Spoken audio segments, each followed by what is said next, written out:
பிடிச்சவங்க கிட்ட பேச முடியல. ஃபோன் பண்ணாலும் எடுத்து பேச மாட்டேன்றாங்க. எப்போ நம்ம நேர்ல போனாலும் அவங்க பேசுறதுக்கு தயாரா இல்ல. யார்கிட்ட என்ன சொல்லி அனுப்புனாலும் அத கேட்கறதுக்கும் அவங்க தயாரா இல்ல. இப்படி நம்ம மேல ரொம்ப கோச்சிட்டு போயிட்டாங்க. திரும்பவும் அவங்க கிட்ட பேசுறதுக்கு வாய்ப்பு கிடைக்குமா? கிடைக்காதா? இதெல்லாம் நம்ம எப்படி மீண்டு வரப்போறோம்? அவங்க இல்லாத ஒரு வாழ்க்கைய நம்ம எப்படி வாழப்போறோம் அப்படின்னு ஒரு கவலையோடு இன்னைக்கு நீங்க இருக்கிறீங்கன்னா, சில பேர்கள் இருப்பாங்கங்க நிச்சயமா. ஏன்னா, அன்புக்காக தான் இந்த வாழ்க்கையே இயங்கிட்டுருக்கு. அன்பு இல்லைன்னா இந்த உலகமே இயங்காது. அன்பு தான் சில பேருக்கு ஈஸியா கிடைச்சிடுதுங்க. சில பேருக்கு கிடைக்கிறதில்ல. அதனால அந்த அன்புக்காகவே ஏங்கி, ஏங்கி அவங்க வாழ்க்கையில சரியான ஒரு வாழ்க்கை, அவங்க தேவையான வாழ்க்கை கூட வாழாம, நிதானமா எப்படி வாழ்றதுன்னே புரியாம, யோசிக்காம கூட அவங்க வாழ்நாள தேவையில்லாம ஓட்டிக்கிட்டு இருக்காங்க. கடந்து போச்சு அவங்க வாழ்நாள். இதுக்கெல்லாம் என்ன பண்ணணும்னு கேட்டிங்கன்னா, ஒண்ணு பண்ணுங்க முக்கியமா. நம்ப மனசார நெனைக்கணும். அவங்ககிட்ட நம்ம ஃபோன்ல பேச முடியாதா? இப்பல்லாம் ரொம்ப ஈஸியா ஃபோன்ல பேசலாம் நெனச்சா. ஆனா அவங்க நெனைக்கணுமே! நெனைக்கிறது இல்லையே அவங்க. அதனால நம்ம என்ன பண்ணுவோம்னா, நம்ப ஆழ் மனசோட அவங்கள நெனைப்போம்.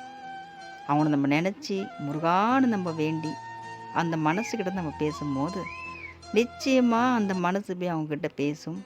அவங்க ஏதோ ஒரு ரூபத்தில நம்மகிட்ட பேச வருவாங்க. நம்ம தவற அவங்க மன்னிச்சிருப்பாங்க. இல்லன்னா நம்மள தவறா புரிஞ்சிருந்தாங்கன்னா கூட, அத உணர்ந்து கூட நம்மகிட்ட வருவாங்க.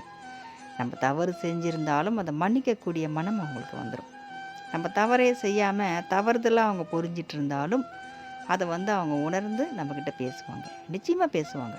இந்த பிரபஞ்சம் பேச வைக்கும். அன்புக்கு ரொம்ப வலிமை அதிகம். அன்புக்கு ரொம்ப சக்தி அதிகம். அன்புக்கு இணை அன்பு மட்டுமே. அதனால நம்ம அன்பானவங்க கிட்ட பேசுறதுக்கு யாரையும் தூது அனுப்பாதீங்க.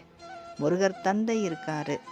முருகர் தந்தைய சாட்சியா வச்சுக்கிட்டு, நிஜமாவே உங்களுக்கு அந்த அன்பு இருந்துச்சுன்னா, அன்பு இருந்தால் மட்டுமே பேச நினைக்க தோணும். அன்பு இல்லைன்னா நம்ம எப்பயோ அவங்கள மறந்துடுவோம். மறக்க முடியாம நம்ம இன்னைக்கு தவிச்சிட்ருக்கோம், அழுதுட்ருக்கோம்.